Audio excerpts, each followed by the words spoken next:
Magic Treehouse, book number 26. Good Morning Gorillas by Mary Pope Osborne.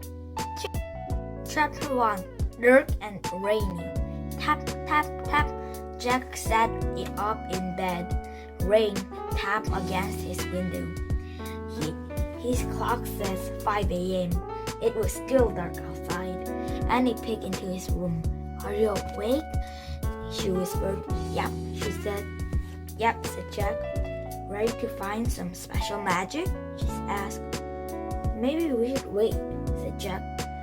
"It's so dark and rainy." "No waiting," said Annie. "I'll get an umbrella. You bring a flashlight. Meet you downstairs." Okay, said Jack. He jumped out of bed. He pulled on his clothes and put on the jacket. Then he grabbed his backpack and flashlight. Jack slipped downstairs and out the front door. Annie stood on the porch in jeans and a t-shirt. The air was chilly and breezy. "Don't you need a sweater or something?" said Jack. "I'm okay," she said. "Let's go." Annie raised the umbrella. Jack turned on the flashlight. They followed the circle of rainy light down their street into the woods. They headed through the Frog Creek woods. The flashlight lit up the trees, the wet leaves and dark branches. Then it shines on the dangling rope ladder. Jack raised the flashlight beam. "There it is," he said. A circle of light lit the magic treehouse. "Morgan's note's there," said Annie. "I can tell. Maybe she left us a message," said Jack. Jack grabbed the rope ladder and started up. Annie put the umbrella down and followed. When they climbed inside, Jack shined the flashlight around the treehouse. Morgan Le Fay wasn't there, but the scroll from their trip to an old England there. "Here's proof we found a special magic yesterday," she said.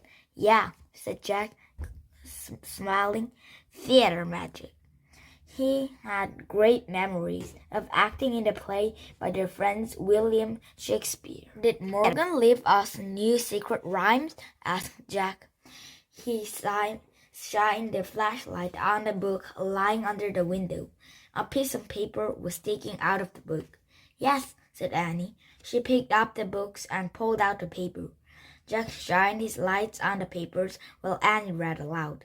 "Dear Jack and Annie, good luck on your second journey to find the special magic. These secret rhymes will guide you to find a special kind of magic in words so far apart. Speak a special language. Talk with your hands and heart. Thank you, Morgan." "What kind of language does she mean?" Jack asked. "I guess we'll find out," said Annie. Where are we going?" Jack shined the flashlight on the cover of the book. It showed huge trees, partly hidden by mist. The title was An Afternoon Rainforest. "Rainforest?" said Jack. "Good thing we brought our umbrella and flashlight. Remember the rain in the Amazon rainforest?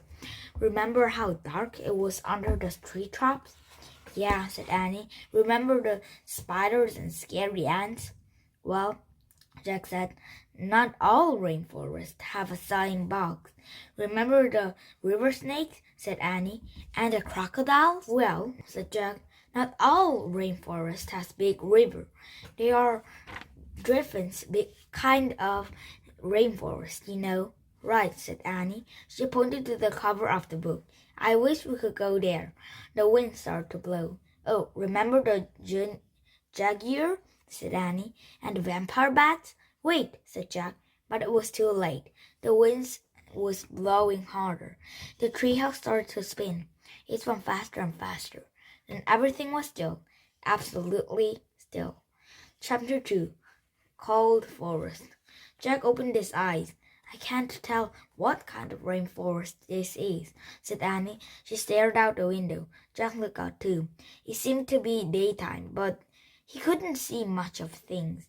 The quiet forest was covered covered with fogs. Jack opened the research book and read, "The misty rainforest in the mountains of Central Africa is called a cloud forest." "Oh, I get it," said Annie. "We're up so high, it's like we're in the cloud." "Cool," said Jack. He pulled out his notebook and wrote, "Cloud forest, rain forest, high up in mountains." Then he read more. "The African cloud forest is home to many animals, including elephants, water buffaloes, black leopards." Jack looked up. "Black leopards?" he said. "Don't worry," said Annie. Jack cleared his throat and kept reading. "Antelope, wild hogs, and gorillas." "Gorillas?" said Annie. "Don't worry," said Jack. I'm not worried. I love gorillas," said Annie. "They're totally great." I don't know about that," said Jack. He pictured huge ape pounding their chest. "I like to study them, though. Write them their habits and behavior, just like a real scientist." "Whatever," said Annie. "Let's just go. This will be a fun adventure." She took off down the ladder. Jack threw his notebook, the research book, and the flashlight into his pack. He hooked the umbrella over his arms. Then he followed Annie. When they stepped onto the ground, Jack could see better. The fogs had turned into a fine mist. Jack and Danny started through the cloud forest. They walked around huge trees, shrubs, and with moss. They pushed past tall shrubs and leafy plants. "Wow, look at that tree," said Annie. She pointed to the fat tree. "It has wide limbs padded with thick cushions of moss." "It looks like a piece of furniture," said Annie. "Like an armchair." "Yeah," said Jack. "I better draw it."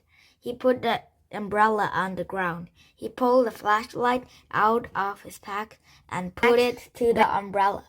Then he took out his notebook and pencil. As Annie walked ahead, Jack started to draw a simple picture of a fat tree. "Hey, Jack," Annie called in a whispery voice. "Come here, quick." Jack grabbed his pack. He moved around the trees and caught up with Annie.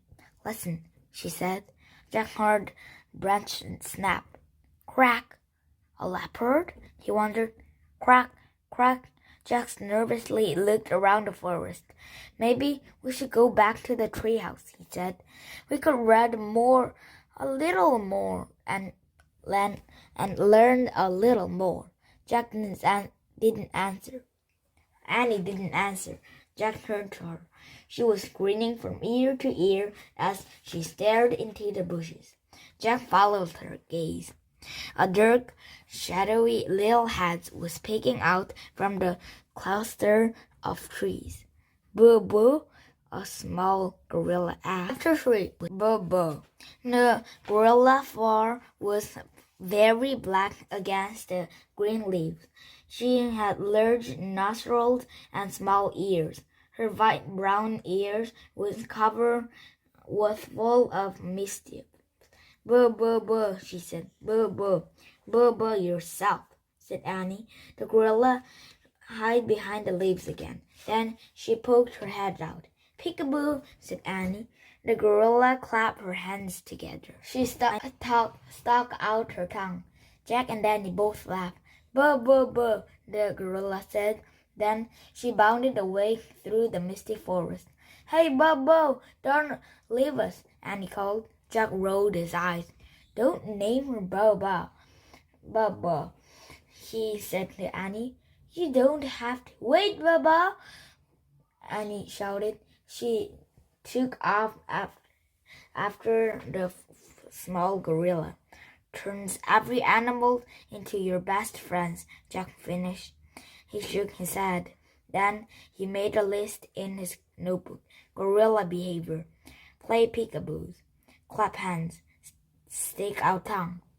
As he wrote, Jack heard Annie laughing. But then he heard high shrieks.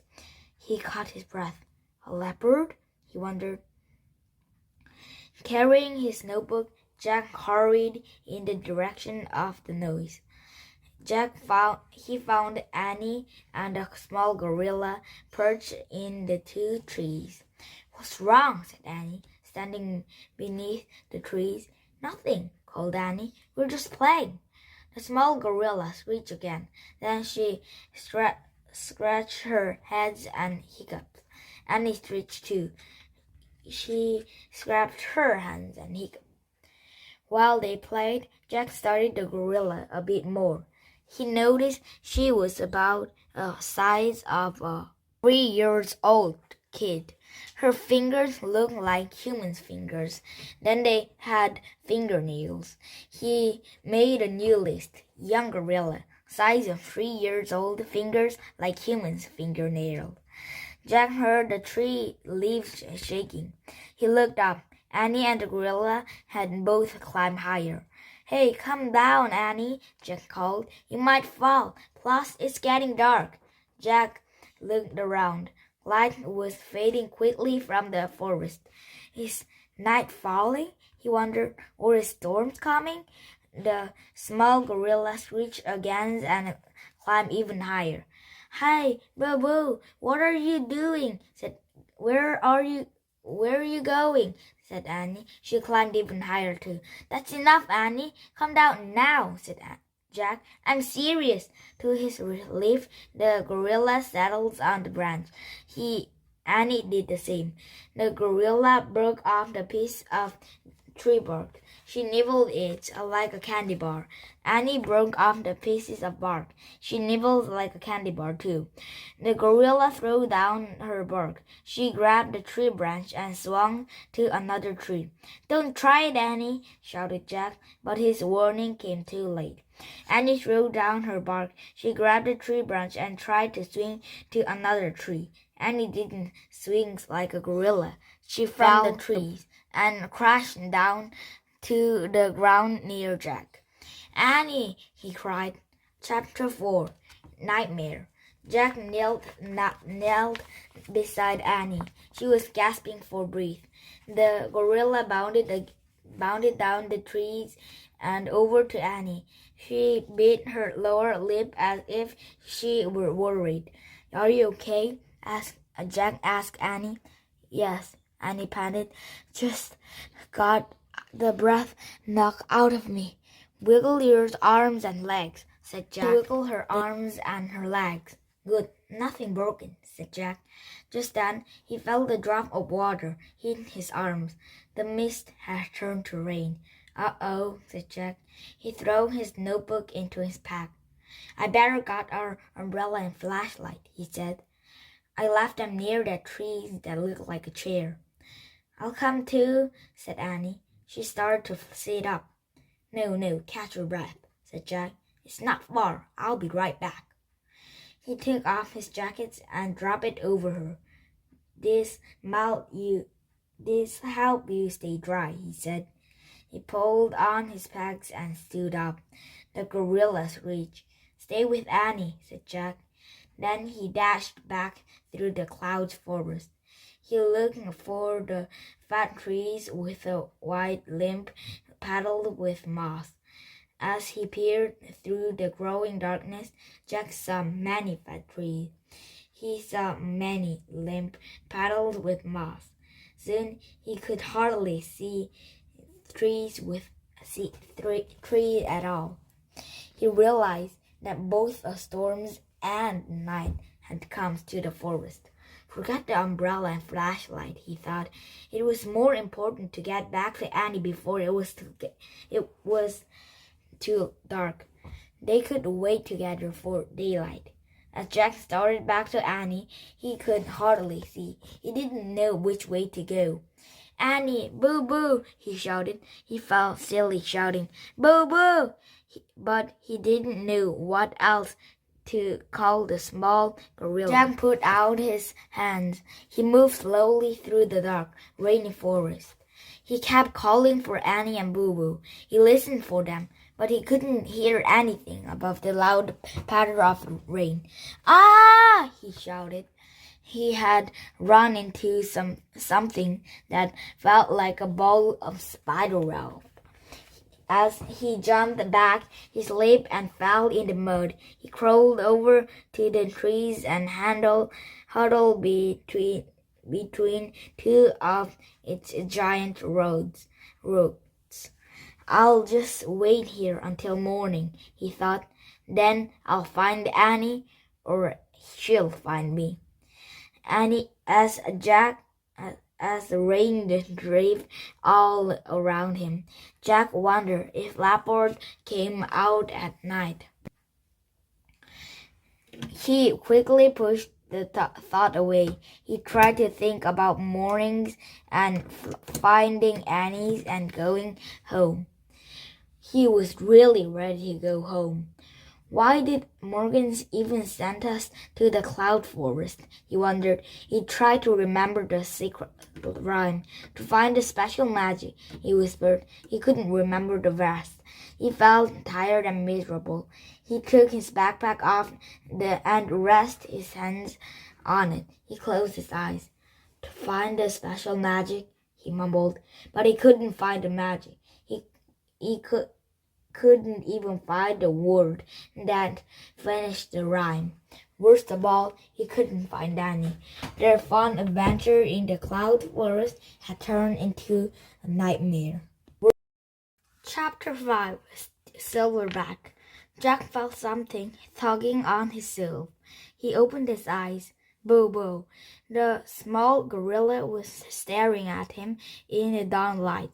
Jack stood up. His arms and legs felt stiff and itchy.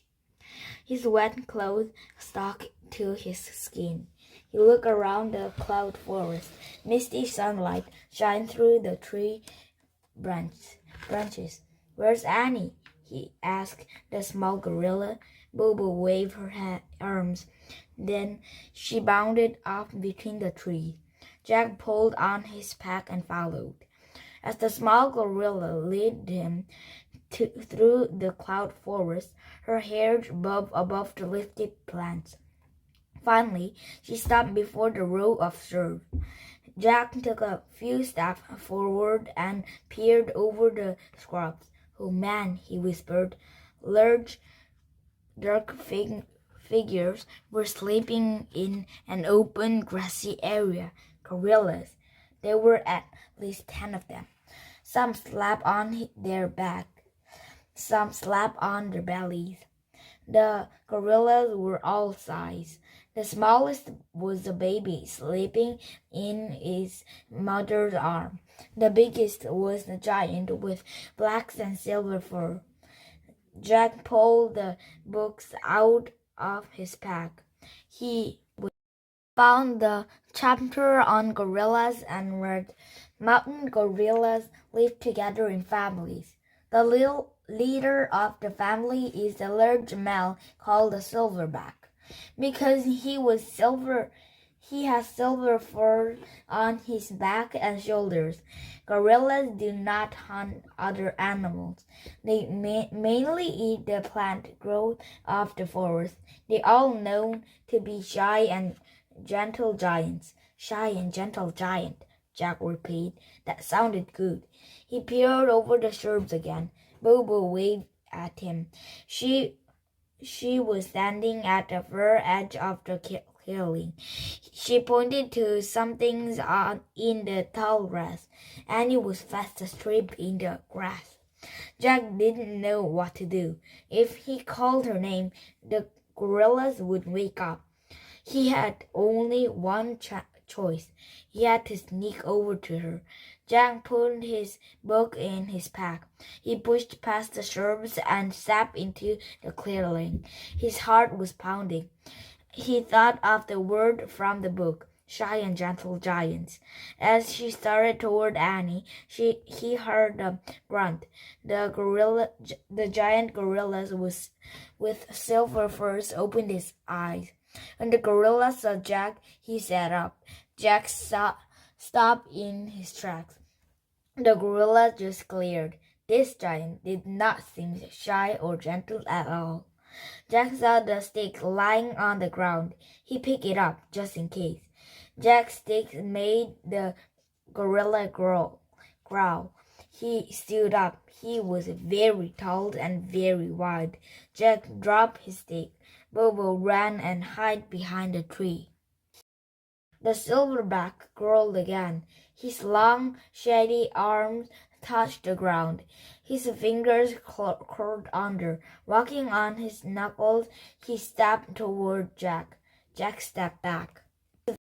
The gorilla stepped forward. Jack stepped back again. The gorilla kept stepping forward. Jack kept stepping back until he had stepped out of the clearing. But the silverback kept coming. Jack stumbled back through the bushes until he came to a thick wall of plants. The gorilla kept coming. Jack couldn't move back anymore. Hi, he said nervously. He held up his hand. I come in. Before Jack could say peace, the giant gorilla went crazy. He hooted and leaped to his feet. Jack crouched down in a panic. The gorilla kept hooting. He grabbed the tree limb. He shook it wildly. He ripped leaves from branches. He gashed his teeth. He clapped his hands. He beat his chest. Roar! He roared. Roar! The gorilla dropped on all fours. He charged back and forth past Jack. Then he threw himself on his belly. He began bashing the ground with his clams. He bashed and bashed and bashed. Jack scrambled on his hands and knees over to the tree. He hid behind the trunk, hugging his head. He waited for the magic gorilla to find him and tear him to pieces. Happy New Year!